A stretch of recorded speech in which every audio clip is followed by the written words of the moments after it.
নমস্কার বন্ধুরা, welcome to my channel my knowledge and activities. আমি এখন আসানসোলের উদ্দেশ্যে রওনা দিলাম। দমদম এয়ারপোর্ট 1 নম্বর থেকে উঠেছি বাসে। 9:30টার সময় বাস ছেড়েছে। দুরন্ত গতিতে বাস চলেছে।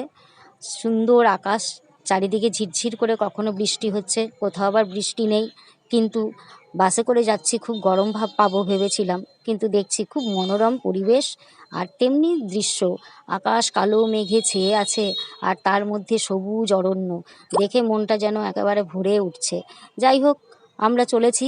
মাঝপথে আমরা শক্তিগড়ে নেমেছি। শক্তিগড়ের ল্যাংচা তো খুব বিখ্যাত। সেইখানে শক্তিগড়ের ল্যাংচা খেলাম, ছেলের জন্য কিছুটা ল্যাংচা নিলাম, নিয়ে তারপরে আবার দুরন্ত গতিতে বাস ছুটে চলেছে। বাসে আমরা এবার আসানসোলের উদ্দেশ্যে যাচ্ছি। ওখানে আমার অনেক অবশ্য আত্মীয় স্বজন আছে, দুর্গাপুরের আমার পিসি টিসি অনেক কিছু আছে, অনেক আত্মীয় স্বজনই আছে। কিন্তু তবুও যখন প্রথম শুনলাম যে ছেলের পোস্টিং হবে আসানসোলে, তখন ওর বাবার কিন্তু প্রথমেই মনে পড়েছিল, বাবার 83 সাল থেকে ওরা পাহাড়ে ট্রেকিংয়ে যেত একসঙ্গে। সেই বন্ধুর সঙ্গে তার প্রথমে ফোনে কথা হলো। বন্ধুকে জানালো, আমার ছেলের কিন্তু ওরকম পোস্টিং হয়েছে, তুই কিন্তু হেল্প করবি আমার ছেলেকে। তবে সত্যি সে যা হেল্প করেছে তা তো ভাষায় বর্ণনা করা যায় না। যাই হোক, 2:30টার সময় আমরা এসে পৌঁছালাম। ছেলের ঘরে ঢুকলাম। প্রথমে ঘরটাকে দেখে নিলাম। খুব সুন্দর ঘর, ভালোই ঘরটা হয়েছে। একার পক্ষে থাকা খুবই ভালো লাগবে। একটা বেড আছে, পাখা আছে উপরে, পায়খানা বাথরুমটাও বেশ সুন্দর, রান্নার জায়গাটাও খুব সুন্দর। সব কিছু দেখে ঠেকে তারপরে আমি পরিষ্কার পরিচ্ছন্ন করতে লাগলাম। ঘরটা যদিও খুব একটা নোংরা না, তবুও জল দিয়ে সুন্দর করে পোছাপুছি করে নিলাম। মোটামুটি ঘরটা পোছাপুছি করার পরে তারপরে স্নানে ঢুকলাম, স্নান পান করব। আর আমরা ঢুকেছি যেহেতু 2:30টার সময়, তখন আর কি খাবো, সেই জন্য আমরা চিন্তা করলাম যে কিছু একটা তো ব্যবস্থা করতে হবে খাওয়া দাওয়ার। স্নান করে শুয়ে পড়লেই তো হবে না, কারণ সেরকম খাওয়া দাওয়াটা হয়নি দুপুরবেলায়।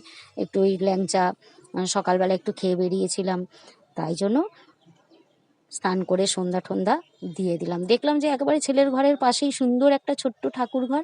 মনে মনে ভাবলাম, যাক বাবা, আমি কিন্তু ঠাকুরকে খুব চিন্তা করছিলাম এইবারে ছেলে আসার সময়, যেহেতু পাশের বাড়ি গোপালকে দিয়ে এসছি আমি, কিন্তু এখানে এসে আমি সেই গোপালকে পেয়ে গেলাম এবং গোপালকে ধন্যবাদ জানালাম যে এত সুন্দর একটা জায়গা আমার ছেলেকে করে দেওয়ার জন্য।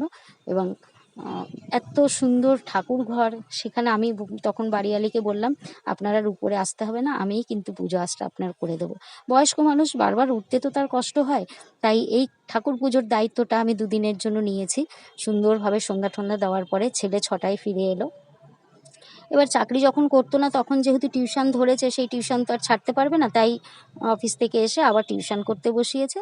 আর আমি একটা বাড়িওয়ালির থেকে গ্যাস সিলিন্ডার ছোট্ট চেয়ে নিয়ে এসে তার মধ্যে একটু আলু সিদ্ধ ভাত বসিয়ে দিলাম আপাতত রাতে খাওয়ার জন্য। আর বাড়িওয়ালি বলল, ঠিক আছে, আমি একটুখানি তরকারি দিচ্ছি। সে একটু আলু পটলের তরকারি, একটু ডাল দিয়েছিল, যা দিয়ে ওরা নিরামিষ বললো, আমার নিরামিষই রান্না হয়েছে। যাই হোক, এই দিয়ে রাত্রিটা কোনো রকম চলে গেল। এইবারে আমি ভাতটা বসিয়ে দিয়ে, 1 সপ্তাহ ধরে ছেলে হোটেলে ছিল, তার যত জামা কাপড়, সব জামা কাপড়গুলো ভিজিয়ে দিলাম রাত্রিবেলায়। সকালবেলায় উঠে নয় কেচে দেবো, ভিজিয়ে দেওয়া হলো জামা প্যান্টগুলো। আর আমি এদিকে স্নান ফান করে সুন্দর করে রেডি হয়ে নিলাম। ভাত প্রায় আমার হয়ে এসেছে। তারপরে খাওয়া দাওয়া করে শুয়ে পড়লাম। সকালবেলায় উঠে আবার স্নান টান করে সুন্দর করে গোপালকে আমি গাছের ফুল তুলে এনে সুন্দর করে পুজো দিলাম। আর দেখুন, ঠাকুরের কাছে প্রার্থনা করলে ঠাকুর শোনে না এমন কিছুই নয়। ঠাকুর স্বয়ং এসে কাউকে কখনো কিন্তু হেল্প করে না, মানুষের মাধ্যমেই কিন্তু হেল্প করায়। তাই আমাদের আমাদের মনে করতে হবে, যারা যখন আমাকে হেল্প করছে, এ কিন্তু ভগবানের প্রেরিত দূত। ভগবানই তাদের আমাদের কাছে পাঠিয়েছে আমাদের হেল্প করবার জন্য। সেরকম আমিও কিন্তু এই আসানসোলে ছেলে আসার পর থেকে বিভিন্ন রকমের আমি দেখছি যে ঠাকুর ডাইরেক্ট না এসে ইনডাইরেক্ট আমাকে কীভাবে সহযোগিতা করছে। এবং ঠাকুরের কাছে তো আমি কৃতজ্ঞই, তাছাড়া আমি কৃতজ্ঞ এই মানুষগুলোর কাছে। এই যে সৌমিত্রদা, 84 থেকে ওর বাবার সঙ্গে পাহাড়ে যাতায়াত করে, এরা ট্রেকিং করতো সকলেই, পাহাড়ের বন্ধু। যাই হোক, চাকরি পাওয়ার পরেই কিন্তু প্রথম একে জানিয়েছে।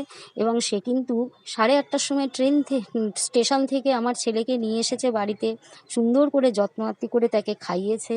এবং ছেলে অফিস থেকে আসার পরে তাকে নিয়ে সে কিন্তু নানান রকমের হোটেলের খোঁজ করেছে ছেলেকে হোটেল খুঁজে দিয়েছে, আর তারপরে তার দিদির বাড়িতে কিন্তু তাকে থাকার খাবার ব্যবস্থা করে দিয়েছে। এত হেল্প করেছে যে তাকে যদি আমি ধন্যবাদ দিই সেটা কিন্তু অনেক ছোটই হবে। আর সবথেকে আমার কিন্তু ভালো লেগেছে তার বাড়িটি, এত মোটা মোটা দেয়াল আর এত সুন্দর পুরনো দিনের বাড়ি, খুব মানে সুন্দর ঠান্ডা জায়গাটা। ঘুরে ঘুরে দেখছিলাম, আর ওদের তো কথাই শেষ হচ্ছিল না, সেই পাহাড়ের কথা থেকে আরম্ভ করে কত কথা যে ওরা বলেই যাচ্ছে। আর আমি আর ওনার ওয়াইফ দুজন মিলেও বেশ খানিকক্ষণ গল্প টল্প করলাম, করে উনি ঘুরে ঘুরে বাড়ি দেখালো, দেখলাম। আর সব থেকে ভালো লেগেছে ওনার মায়ের এই ছবি। 1.5 মাস হলো ওনার মা মারা গেছে, মায়ের যত রকম ছবি আছে সুন্দর করে এক জায়গায় রেখেছেন স্মৃতি হিসেবে। আমার কিন্তু এটা খুবই ভালো লেগেছে। যাই হোক, সেখানে পর্ব মিটলো, তাদের ধন্যবাদ দিয়ে আমি ফিরে এলাম বাড়িতে। এইটা হচ্ছে বাড়িয়ালির নিচের ঘর, যেখানে বাড়িয়ালির আরও অনেকগুলোই ভাড়াটে আছে, বাড়িতে সুন্দর উঠোন আছে, সব কিছু আছে। এই বাড়িয়ালি দিদি কিন্তু প্রচণ্ড খাটতে পারে। ইনিও আর একজন যে কিনা এই বাড়িতে থাকেন, বয়স্ক মানুষ। দিদি তাকে দেখাশোনা সমস্ত কিছু করে। দিদি কিন্তু খুব ভালো, এত সুন্দর রান্না করে। আর ওনার হাজবেন্ড নেই, ওনার কোনো ছেলেপুলে নেই। আমার ছেলেকে তো বলছে ভালোই হয়েছে, আমি একটা ছেলে পেয়েছি, ছেলের মতন আদর করে আমি তাকে খাওয়াবো। আরও আছে 3-4 জন এই পাশে ভাড়াটে আছে, এইগুলো সব ভাড়াটে ঘর।